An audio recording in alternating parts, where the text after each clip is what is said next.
Mi, ou kon tok bak a soufri mami, ou kon ba yo. Dat mak don bagay, ou fe ase sou ba jan vle man. Bay nan la, ma ba ou. Ah baby, am bezou chanje tenis nan chéri, le kon sa mne de chanje tenis nan ma chéri. Se mwen djou ma ba ou, le pa mwen ki abitue fè tout bagay pou ou. Mami, mwen kon sa, mwen yo ka vokipe tog men, mwen wak a fè tog soufri men. Ou pa soufri, d'akor? Kon nou pale nan li nan valiz mwen nan machin nan ma ba ou. Mami, ba yon problem, sak pase men. Mwen bezou mwen pide la to a manade sa. Na oui. Ni ta posibil a abon al kote ya. Be ok, nou brale. Be ok mami. Aman di sa wapa, ba mwen madam mwen wapa. Adam mwen belly fem. Hey, adam mwen for me. Gen bagay. So gen amil. Hey, chita mami, chita.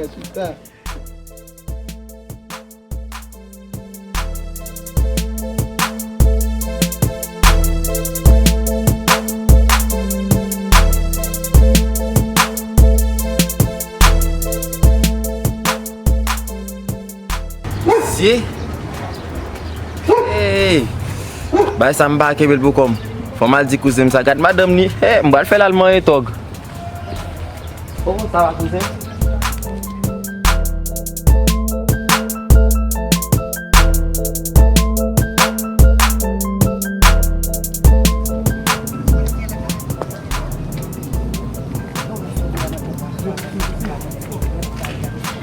Bay sa mba kapaz li frère. Moi madame moi on partner l'autre bois frère.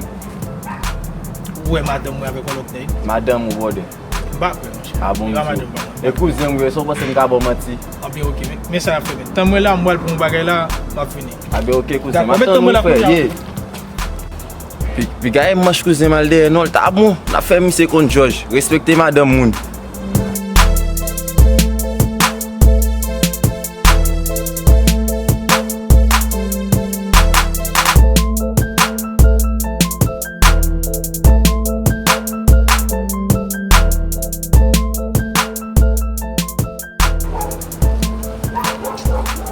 Sorry for you frère. Ça pour sous craquer bas. Oui, mal. Ba va histoire. En cachette. Qui va en cachette ça? Toi qu'on n'a pas en cachette. Comment ça c'est là? Comment ça qui? Ça qu'il faut. Yo, pose.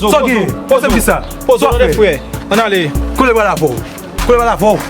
Ça va c'est où là men? Bon ouais, on est ça mon semblé.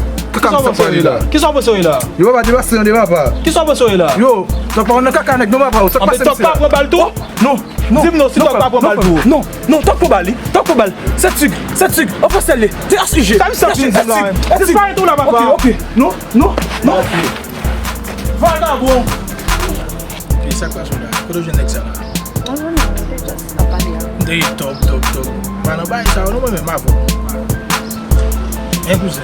Yo, cousin, on va regarder ça frère. Est-ce que tu es nèg dans la femme? On ça.